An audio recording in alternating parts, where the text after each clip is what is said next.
asalaamaaleykum dal leen ak jàmm ci Daaray Technologie alors vidéo bële passé jàngoon nan lu ñuy wax les sélecteurs d'attributs donc tey jii ñu jàkkaat beneen sélecteur ñu koy wax les sélecteurs de classe. Alors fii ma def BR pour retourner à la ligne, HR pour def benn séparateur.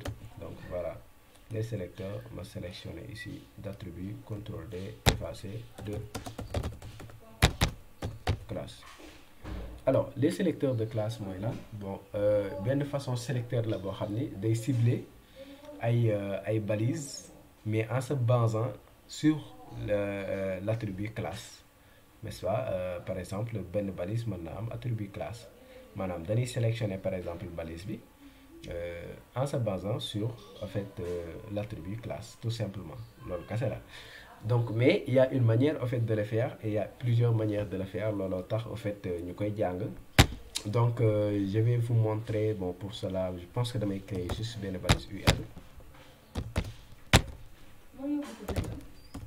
item 1 pour wax élément 1 élément 2 élément 3. Alors donc fii am na 3 éléments, bon des sélecteurs, excusez-moi pour les fautes.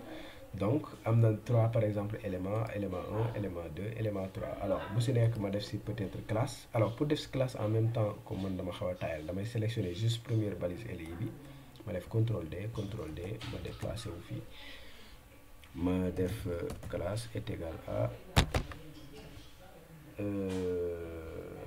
classe est égal à item tout simplement. Voilà, bon je pense que c'est bon comme ça. Bi ma def si tout simplement my list préféré, my item préféré tout simplement.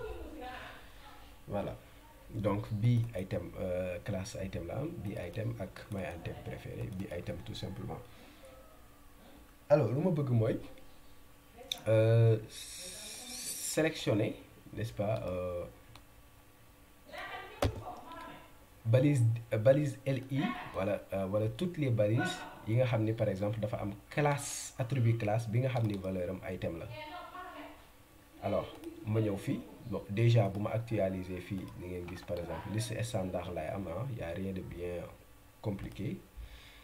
Donc fii ma def juste un séparateur.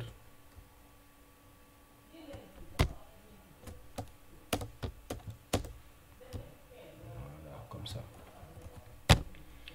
Donc fii les attributs de classe, très bien. Donc nan laa koy waxee ni ko en fait ni ko dama bëgg nga sélectionnel ma toutes les balises yi nga xam ni dafa am attribut classe. Déjà dès que nga wax attribut classe rek xamal ni point ngay commencer. Voilà, mais c'est pas toujours nag le cas, c'est pas toujours le cas, dinaa leen wan yeneen méthode. Donc fii bu ma neexee ni ko directement item. Voilà, sans utiliser par exemple les crochets. Li mooy première syntaxe bi nga xam ne mën nañ ko utiliser. Donc deuxième syntaxe bi nga mënoon a utiliser mooy nga utiliser ni ko LI def ni nga utiliser mot classe comme ça que ni nga ko doon defee attribut, les sélecteurs d'attributs ñu def est égal à ñu def valeur ici par exemple ñu def item ici à ce niveau là. Ça c'est la deuxième méthode, n'est-ce pas? ñaari yi ñoo am en réalité, soit nga utiliser par exemple sélecteur d'attributs, fii aussi mën nga fi utiliser sélecteur d'attributs, soit nga def directement en fait nga def directement point. Donc mais nous on va utiliser par exemple le point. Bon juste pour wan leen par exemple syntaxe yi ma dellu fii moo wax leen par exemple qu'il y a deux syntaxes pour cela. On peut utiliser point, le nom de la classe, def crochet déclaration CSS ici.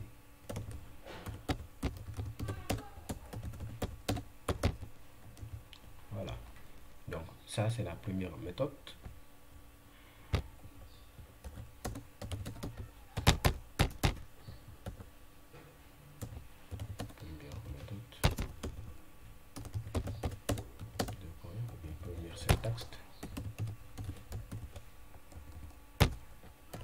Deuxième syntaxe,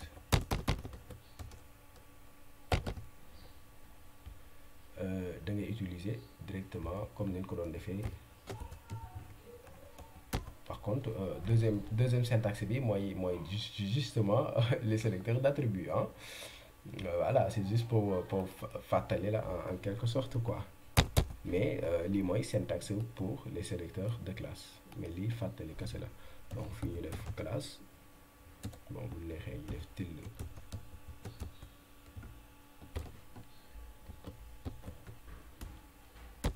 tilde égal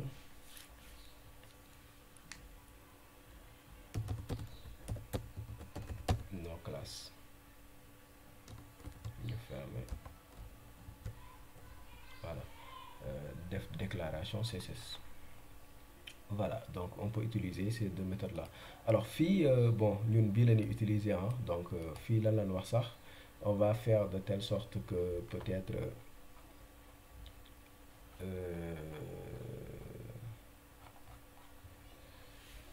qu'est-ce qu'on va faire? Est-ce qu'on va sélectionner bon mettre quoi? Margin peut-être bon peut-être def si ay margin wala juste ñu colorer quoi hein? On peut utiliser toujours les couleurs wala ñu afficher leen tout simplement en gras hein? Ñu def un font weight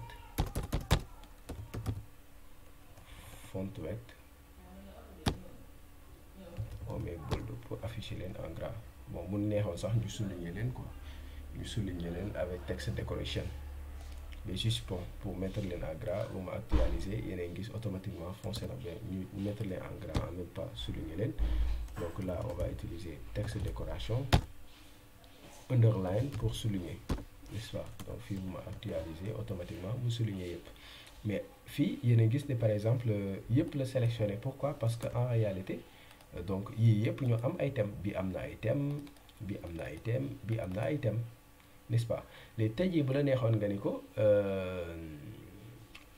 parce que balise LI mën nga ko am aussi à l'extérieur de UL wala item bi mën nga ko am par exemple à l'extérieur ci beneen balise boo xam ni du LI par exemple ma créé fii benn balise B ma ne apprendre fii apprendre les sélecteurs de classe par exemple fii bu ma neexee ma am benn classe boo xam ne item lay am mais du LI bari paragraphe la mais am classe item regardez ce qui va se passer moom tamit automatiquement voyez ici souligné na ko mais il a affiché par exemple en couleur jaune donc pourquoi en couleur jaune peut-être ici dama sélectionné woon donc paragraphe def ko en couleur jaune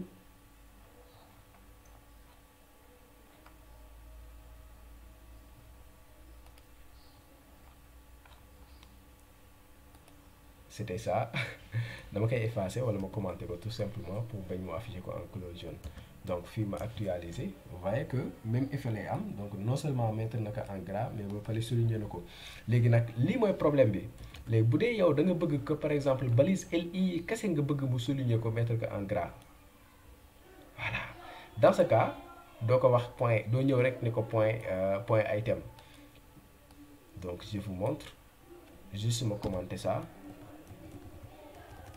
dans ce cas nii nga koy waxee CTRL C CTRL V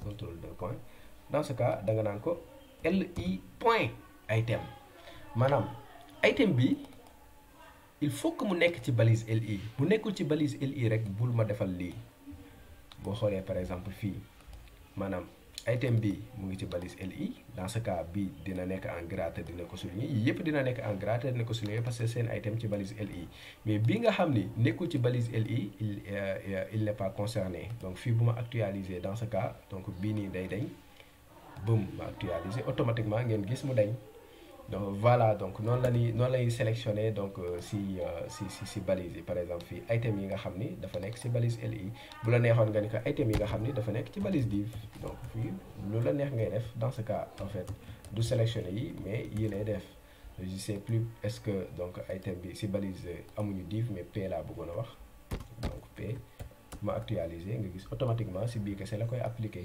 parce que dans ce cas item yi nga xam ni ci balise P rek la nekk par exemple item yi nekk ci balise P yi nga xam ni nekkuñu ci balise P du leen sélectionner n'est-ce pas donc voilà donc moi je fais CTRL Z pour sélectionner tout simplement item yi nga xam ne da nekk ci balise yi au finish on a ça donc loolu beneen méthode la boo xam ne mën nañ ko utiliser. donc beneen méthode mooy par exemple nga ni ko